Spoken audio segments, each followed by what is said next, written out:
Hello दोस्तों, Pankaj study zone में आप लोग को स्वागत है। हमारे YouTube channel Pankaj study zone में आप लोग का स्वागत है। और आप लोग के बीच पार्ट 2 आज फिर लाया इंटरनेट मॉडल सेट का सब्जेक्टिव क्वेश्चन, जो कि पार्ट 1 वीडियो हमारा बन चुका है ऑलरेडी यूट्यूब पे। उसको जाके सबसे पहले नंबर देखिएगा, 1 से लेके उसमें प्रश्न 7 नंबर तक उसमें सोल्यूशन किए हैं। फिर उसके बाद में इधर 8 क्वेश्चन यानी 8वां नंबर से इधर से सोल्यूशन करते हैं। उसमें सबसे यानी कि वीडियो लंबा बन जाता है, इसलिए थोड़ा दिक्कत होता है एडिट करने में थोड़ा, इसीलिए। अगला 8वां प्रश्न कहता है क्या कि सिद्ध करे कि sine power 4 theta minus cos power 4 theta बटम sine square theta minus cos square theta बराबर 1 सिद्ध करके लाना है। 2 नंबर का प्रश्न है, सब लघुत्तरीय प्रश्न है, जो कि 8वां क्वेश्चन क्या कह रहा है यहाँ देखिएगा कि साइन का पावर 4 थीटा माइनस का क्या दिया हुआ है, कॉस के पावर 4 थीटा, और बटम क्या है साइन स्क्वायर थीटा और माइनस में कॉस स्क्वायर थीटा बराबर में 1 है कि नहीं। ऑनलाइन ऑफलाइन में बहुत अंतर होता है। ऑफलाइन में थोड़ा आप फाँकी मार लीजिएगा, लेकिन ऑनलाइन में आप एक थोड़ा सा सांस भी नहीं ले सकते हैं। आपको चुप नहीं रहना है। चुप रहने से फ़ायदा है कि आप बोलते चलिए, ठीक रहेगा, क्योंकि मैंने चुप रहिएगा फिर उसके बाद में वो बात को बोलिएगा, यानी वीडियो सबसे लंबा होगा, इसलिए ज़्यादा हम समय नहीं गवाएंगे। इसलिए क्वेश्चन पर ज़्यादा ध्यान दीजिए। सॉल्यूशन यहाँ देखिएगा, साइन के power 4 theta minus cos power 4 theta बटा में sign square theta minus cos square theta बराबर 1 सिद्ध करके लाना है। तो यहाँ सबसे पहले नंबर इस साइड को बोलेंगे LHS और इस साइड को बोलेंगे RHS।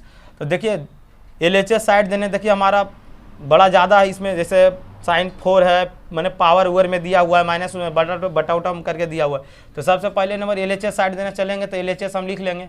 LHS क्या है, तो साइन के पावर 4 थीटा और माइनस में कॉस पावर 4 थीटा, और बटम क्या दिया हुआ है, तो साइन स्क्वायर थीटा और माइनस में क्या दिया हुआ है, कॉस स्क्वायर थीटा। इधर वाला तो सिद्ध करके लाना है नहीं RHS। देखिए सबसे पहले नंबर त्रिकोणमिति का फार्मूला पूरा A to Z याद होना चाहिए। फार्मूला वाला वीडियो भी बनाएंगे, पूरा A to Z फार्मूला, उसमें रिवीजन खाली करवाएंगे पूरा, यानी कि 10th क्लास का जितना फार्मूला बनेगा, जितना सारा सब चैप्टर है, फर्स्ट चैप्टर से लेके आपको त्रिकोणमिति, यानी कि पहला हो गया फर्स्ट चैप्टर वास्तविक संख्या रियल नंबर, फिर उसके बाद में द्विघात बहुपद 2-4 वाले रैखिक समीकरण, फिर कोऑर्डिनेट ज्योमेट्री, AP, जितना सारा सब का एक वीडियो फिर बनाऊंगा। टोटल ऑल टूगेदर फार्मूला पूरा, मतलब A to Z फार्मूला रहेगा उसमें 10th क्लास के लिए। 10th क्लास का फार्मूला रिवाइज करिए बार बार, एग्जाम नज़दीक है इसीलिए आप रिवाइज करते रहिए फार्मूला में। फिर उसके बाद फार्मूला से कैसे करेगा, 5-6 ऑब्जेक्टिव बनता है कम से कम, 5 से 6 ऑब्जेक्टिव बोल रहे कम से कम, और ज़्यादा कितना जा सकता है, 10 से भी पार जा सकता है। कहीं फार्मूला याद रहेगा तभी बनेगा। चलिए उसके बाद में यहाँ पे ध्यान दीजिए, sign power 4 theta minus cos power 4 theta बटा में sign square theta minus cos square theta. यहाँ पर ही देखिए इसको इस तरह से ऐसे लिख सकते हैं, साइन के पावर 4 थीटा यानी कि साइन स्क्वायर थीटा का स्क्वायर लिख सकते हैं ऐसे करके, यानी कि a के पावर 4 को हम ऐसे लिख सकते हैं a के पावर 2 के पावर 2, यानी इसका मतलब क्या हुआ, a के पावर m को ऐसे लिख सकते हैं a के पावर m स्क्वायर को ऐसे लिख सकते हैं a के पावर m गुने a के पावर m गुने m हो जाएगा क्या, m गुने m स्क्वायर, यानी कि इसको इस तरह से लिख सकते हैं।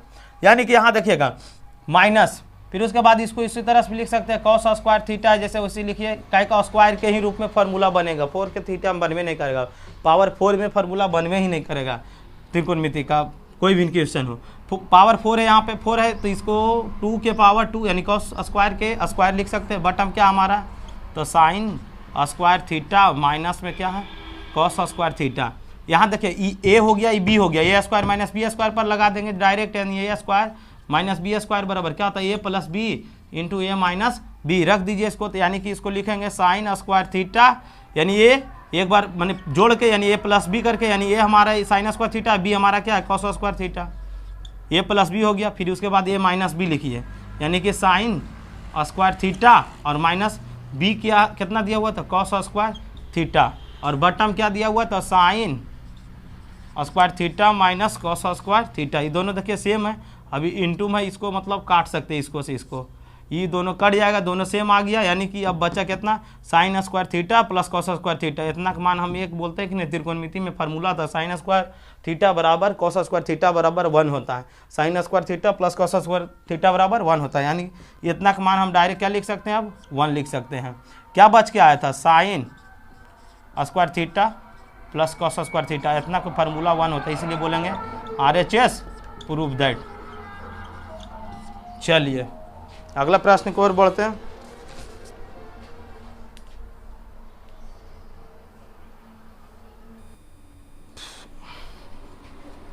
चलिए अगला प्रश्न क्या है, देखिएगा। अगला प्रश्न कहता है क्या है कि 11 अनुपातों A1/A2, B1/B2 एवं C1/C2 की तुलना ज्ञात करें कि निम्नांकित युग्म समीकरण संगत है या असंगत है। सबसे पहले नंबर इसमें क्या करना पड़ेगा, संगत और असंगत बोला। संगत कब होता है, जब A1/A2 बराबर B1/B2 माने डज नॉट इक्वल टू के बराबर होता है। जब A1/A2 does not equal to B1/B2 होता है तो क्या कहलाता है, संगत कहलाता है। फिर उसके बाद में सब बराबर आता है तब वो संगत कहलाता है। असंगत कौन होता है, जो A1/A2 बराबर B1/B2 does not equal to C1/C2 को हम लोग असंगत बोलते हैं। तो सबसे पहले नंबर प्रश्न क्या दिया हुआ, इक्वेशन क्या दिया हुआ, सबसे पहले नंबर 11 का क्वेश्चन क्या है, x + 2y + 3 बराबर के 0। फिर उसके बाद में क्या दिया हुआ है, 3x + 6y + 9 बराबर के 0, यानी कि समीकरण इसको 1 मान लीजिए, इसको समीकरण 2 मान लीजिए। 1 से A1 निकल के आएगा तो A1 बराबर क्या होगा 1, B1 बराबर क्या होगा 2, C1 बराबर क्या होगा 3, A2 बराबर क्या होगा तो 3, B2 बराबर क्या होगा 6। समीकरण 2 से y का गुणांक B2 कहलाएगा। फिर उसके बाद में C2 क्या निकल के आएगा तो C2 हमारा 9 निकल के आएगा। रख दीजिए 1/3 बराबर 2/6, यानी कि 3/9। यहाँ से काटिए, इसको कटेगा ही कट जाएगा, 2 एकम 2, 2 तिया 6 आएगा।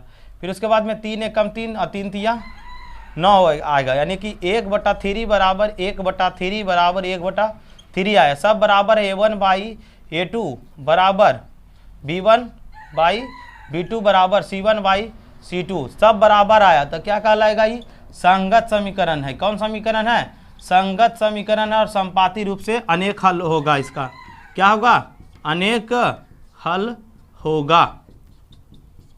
चलिए फिर अगला प्रश्न की ओर बढ़ते हैं।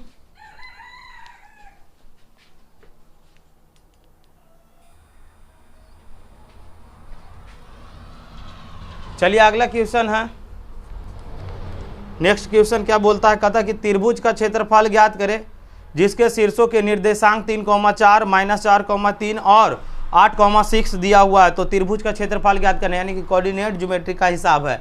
सबसे पहले नंबर इसको ज्ञात करने के लिए आपको क्या करना है, कोऑर्डिनेट जो दिया हुआ है उसको ABC के रूप में मान लीजिए। यहाँ पर देखिए एक त्रिभुज बनाते हैं। सबसे पहले नंबर एक त्रिभुज बनाते हैं। त्रिभुज का शीर्ष इसका A नाम है, इसका B है, इसका C है।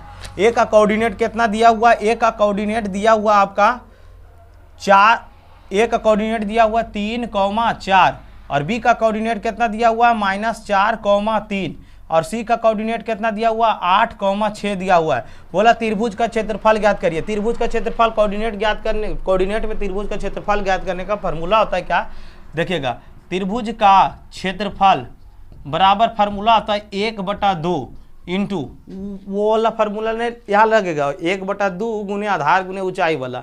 यहाँ लगेगा क्या, कोऑर्डिनेट वाला कोऑर्डिनेट ज्योमेट्री में। इसमें क्या है, 3 शीर्ष दिया हुआ, 3 कोऑर्डिनेट बना हुआ है, इसमें ABC बना हुआ है। तो यानी कि इसमें x1 x2 x3, यानी A वाला कॉलम से x1 y1 निकलेगा और B वाला शीर्ष से -4,3 जो दिया हुआ है इसे x2 y2 निकलेगा। उसके बाद में C जो दिया हुआ है वो x3 और ये y3 होगा। यानी कि कोऑर्डिनेट इसमें x1 x2 x3 फिर y2 y1 y2 y3 निकलेगा। सबसे पहले नंबर इसमें क्या करना है, सबसे पहले नंबर इसमें x1 y2, यानी सबसे पहले नंबर फार्मूला लिख लीजिए कि किस यूनिट के मार्गदर्शन से मांग करता है। 1/2 इंटू x1 है, फिर इस यहाँ पे x1 लिखेंगे, ठीक नहीं, x1 लिखेंगे तो यहाँ क्या हो जाएगा y2 माइनस y3 प्लस में यहाँ x2 लिखेंगे तो यहाँ क्या होगा y3 माइनस y1 होगा। यहाँ पर ही प्लस देंगे, फिर उसके बाद में क्या लिखेंगे x3 लिखेंगे, फिर y1 माइनस y2 होगा। यानी कि x1 लिए फिर 2 लिए फिर 3 आया, यानी कि जितना ब्रैकेट में बंद है सब y वाला कोऑर्डिनेट लिखाएगा माइनस करके। फिर उसके बाद में थोड़ा इसको देखिएगा इधर से, उसके बाद थोड़ा रुकिए 1 मिनट। ऐसे देखा रही थी। चलिए थोड़ा देखिए, यहाँ पे x1 दिया हुआ है तो फिर y2 minus y3 plus x2 यहाँ दिया हुआ है तो y3 माइनस y1 फिर प्लस x3 दिया हुआ है तो y1 माइनस y2। यहाँ सबसे पहले नंबर x1 x2 x3 कहाँ से आएगा, अभी आपको लोग के बताए थे कि ये वाला सीट से इससे निकलेगा x1 y1 निकाल लेते हैं। यहाँ पर लिख लेते हैं तो x1 बराबर पहले नंबर x1 बराबर क्या होगा, x1 बराबर इसको बोलेंगे यानी कि 3 को बोलेंगे, फिर कॉमा y1 कितना दिया हुआ इसी कॉलम में आना, x और y x y x y। Coordinate geometry में आपका 2 ही अक्ष होता है, कोऑर्डिनेट का x और एक y होता है, प्लस और माइनस भल होता है, एक प्लस का माइनस प्लस का x एक माइनस का x, यानी कि 2 मान माने पॉजिटिव में, यानी कि इस तरह से आपका ग्राफ बना, जैसे y हो गया y डैश हो गया, x हो गया तो x डैश हो गया। तब इसमें दो माने अक्ष तो 2 ही होता है, एक अक्ष x अक्ष होता है और एक y अक्ष होता है।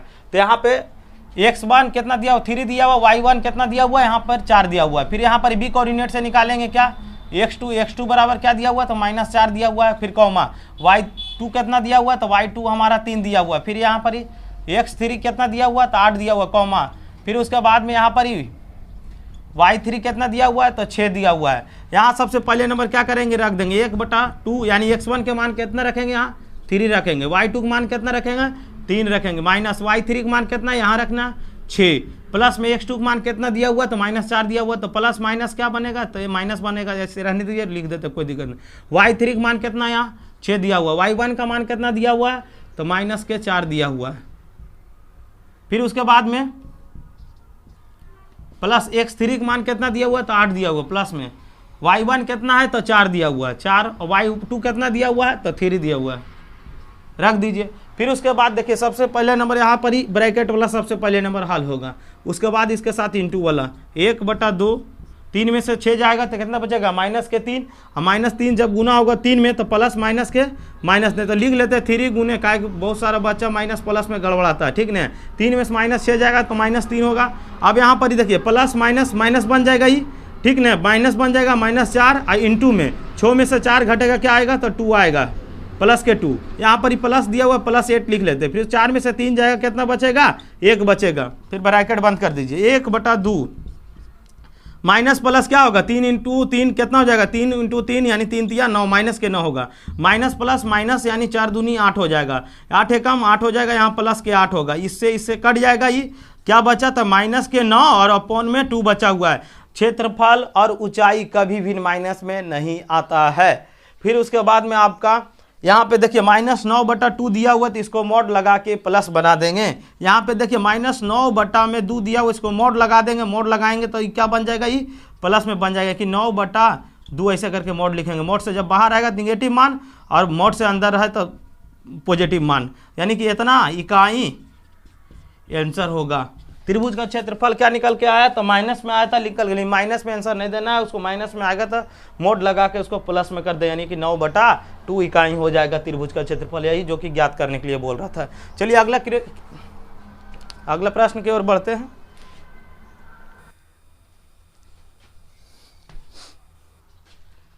चलिए अगला प्रश्न क्या बोल रहा है, ये आपका कितना नंबर सोल्व हो गया, यानी कि 8, 9, 10 यानी 11वां क्वेश्चन नंबर होगा। 11वां क्वेश्चन नंबर बोला क्या कि बिंदुओं 4,6 और 2,4 को मिलाने वाली रेखाखंड के मध्य बिंदु की दूरी कितना दिया हुआ है, रेखाखंड के मध्य बिंदु की दूरी दिया हुआ है कितना, बिंदु 8,6 से ज्ञात करें। यानी कि बिंदुओं 4,6 और 2,4 को मिलाने वाली रेखाखंड के मध्य बिंदु की दूरी दिया हुआ 8,6।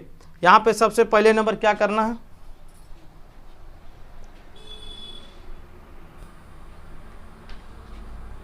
चलिए क्वेश्चन क्या कह रहा था उसमें, थोड़ा प्रॉब्लम हो गया, थोड़ा साइड करना पड़ा बेंच।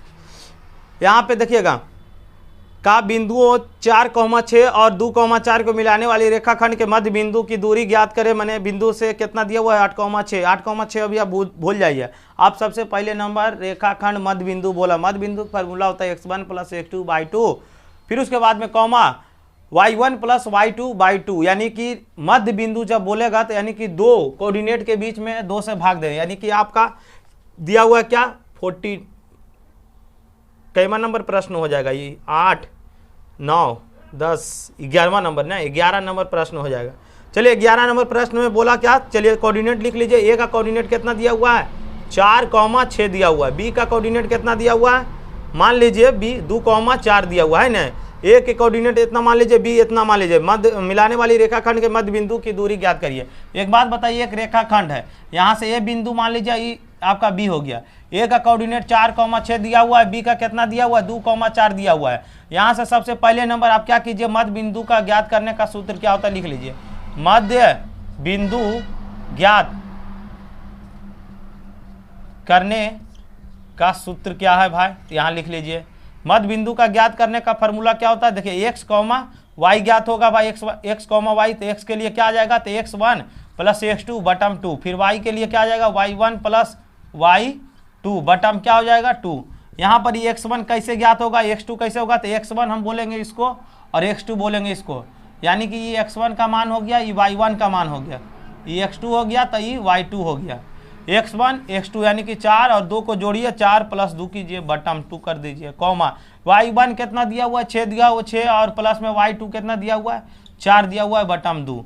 4 और 2 कितना हो जाएगा 6 और अपॉन में 2, 6 और 4 कितना होगा 10 अपॉन में 2, यानी 2 से काटेंगे 5 बार में, 2 से काटेंगे 3 बार में, 3 कॉमा कितना आएगा यहाँ 3,5 आएगा, यानी कि x, y इधर से ज्ञात हो गया, जो कि बिंदु दूरी से दिया हुआ है, यानी कि x1 y1 मान लीजिए सपोज दैट। और दूसरा क्या दिया हुआ है, दूसरा कोऑर्डिनेट में क्या दिया हुआ है x2 y2 दिया हुआ है बिंदु दूरी से, उसको 8,6 कर दीजिए। यहाँ से क्या करिए, ये दोनों को, इसको p कोऑर्डिनेट के लिए मान लीजिए, इसको q कोऑर्डिनेट के लिए, यानी कि p यहाँ पर ही थोड़ा नहीं जाना आएगा, इधर थोड़ा बना देते हैं। यहाँ देखिएगा p और q के बीच के दूरी ज्ञात कर लीजिए। दोनों की दूरी बोला तो इससे दूरी तो कितना है भाई, तो PQ बराबर लगा लीजिए। बीच के दूरी का फार्मूला क्या होता है, तो बीच के दूरी का फार्मूला x2 - x1 के whole square plus y2 - y1 के होल स्क्वायर होता है। यहाँ पे x2 दिया हुआ x2 - x1 के होल स्क्वायर और प्लस में क्या दिया हुआ y2 - y1 के होल स्क्वायर। यहाँ पर क्या करना है, x2 कितना दिया हुआ है, तो x2 हमारा 8 दिया हुआ है और x1 कितना दिया हुआ है 3। 8 में से 3 घटाइए, हाँ लिखिए 8 - 3 के स्क्वायर प्लस y2 कितना दिया हुआ 6 और 6 में से 5 घटा दीजिए, 6 - 5। अब यहाँ से PQ के बीच के दूरी निकल रहा है, तो यानी कि जो निकल के आएगा वही दूरी हमको ज्ञात होगा रेखाखंड मध्य बिंदु से। 8 में से 3 जाएगा तो 5, 5 का स्क्वायर होगा। फिर यहाँ पर 6 माइनस, यहाँ पर स्क्वायर देना भूल गए, 6 में से 5 जाएगा, 1 का स्क्वायर 1 हो जाएगा। 5 का स्क्वायर कितना होता है, 5 का स्क्वायर 25 और प्लस में 1, यानी कि दोनों को जोड़ेंगे तो कितना हो जाएगा 26। 26 किसी का वर्गमूल है ये नहीं, इसीलिए आप इसको डायरेक्ट लिख सकते हैं क्या 26 √26 इकाई, √26 इकाई, यानी कि PQ के बीच के दूरी मैंने निकल के आ गया, यानी कि रेखाखंड के और जो बिंदु दिया हुआ था लास्ट में 8,6 था ना, 8,6 था।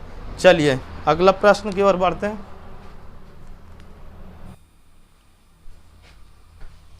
चलिए अगला प्रश्न क्या कहता है, अगला प्रश्न देखिएगा। अगला प्रश्न कहता है कि 8 सेंटीमीटर त्रिज्या वाले एक ठोस गोले से 1 सेंटीमीटर त्रिज्या वाले कितनी ठोस गोलाकार का गोलियां बनाई जा सकती है। एक बड़ा सा ठोस गोला है, अब उससे कितना सारा छोटा छोटा गोला माने गोलियां बनाई जा सकती है। तो इसमें सबसे पहले नंबर दिमाग लगाना आपको कि 8 सेंटीमीटर एक आपका जो त्रिज्या दिया हुआ वो बड़ा गोला हो गया, और जो उससे 1 सेंटीमीटर त्रिज्या वाला जो बनाएंगे गोलियां, उस गोलियां माने गोला का ही आकार होगा, यानी कि वो बड़ा गोला हो गया, ये छोटा हो गया। माने इतना बड़ा गोला से यानी कि आपको बनाना पड़ेगा, यानी कि बड़ा गोला से आपको बनाना पड़ेगा छोटा छोटा गोलियां। कई गोलियां बनेगा, गोलियों की संख्या बताना है।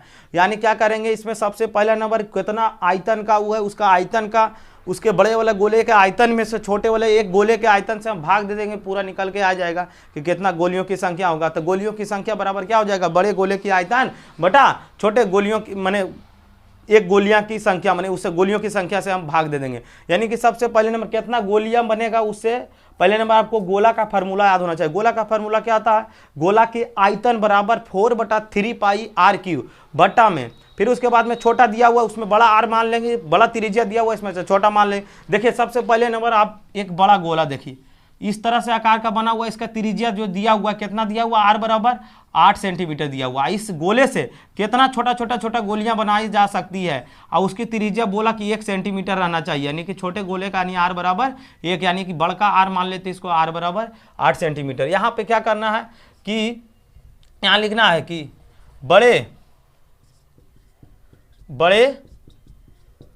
गोले की त्रिज्या क्या दिया हुआ है, कैपिटल आर लिखेंगे 8 सेंटीमीटर।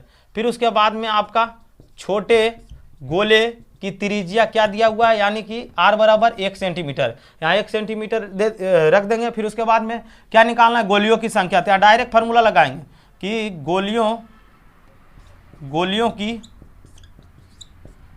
संख्या निकालना, गोलियों की संख्या बराबर क्या हो जाएगा, बड़े गोले की आयतन और बटा में छोटे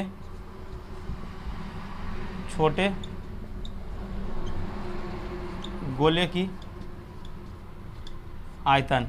बड़ा गोला के फार्मूला क्या होता है, आयतन 4/3 पाई आर क्यूब बटा में छोटे गोले की आयतन क्या होगा, तो उसी तरह से उसका भी होगा, लेकिन त्रिज्या इसमें छोटे का खाली रखें 4/3 पाई आर क्यूब। पाई से पाई खत्म, 4/3 से 4/3 खत्म। यहाँ क्या बचा, आर के क्यूब, यानी आर के क्यूब बोला जाए तो बड़ा आर कितना दिया हुआ, 8 × 8 × 8 दिया हुआ है बटा में आर का क्यूब, यानी छोटा आर रखेंगे तो 1 × 1 × 1। इसका छोटा का त्रिज्या कितना दिया हुआ, आर बराबर 1 ही नहीं, तो 1 1 1 रखेंगे। क्यों, क्योंकि 4/3 पाई 4/3 पाई कट जाएगा, क्योंकि कांस्टेंट है दोनों में, कॉमन है और डिवाइड में भाग में है, इसलिए कट गए दोनों। फिर उसके बाद में आर के क्यूब है, यहाँ पे आर के क्यूब है, यहाँ आर के क्यूब, तो बड़ा आर देना, बड़ा आर क्या है 8 सेंटीमीटर था, क्यूब लिखेंगे तो 8 × 8 × लिख सकते कि नहीं, इसको त्रिज्या का मान रखे। फिर इसको 1 × 1 × 1 से कोई फर्क पड़ेगा नहीं, ऊपर वाला 8 से 8 400 400 8 512 गोलियां बनाई जा सकती है, 512 गोलियों की संख्या बनाई बड़े गोले के इस भाग से, इसके आयतन से कितना छोटा गोलियां बनेंगे, तो गोलियों की संख्या जो बनेगा वो 512 होगा। चलिए वीडियो के यहीं तक अंत करते हैं। आप लोग लाइक एंड सब्सक्राइब जरूर करें और इसी तरह से लाइक एंड सब्सक्राइब करते जाइए। उसके बाद वीडियो को जितना से जितना ज़्यादा हो सके शेयर करिए 10th क्लास के विद्यार्थियों के पास। धन्यवाद।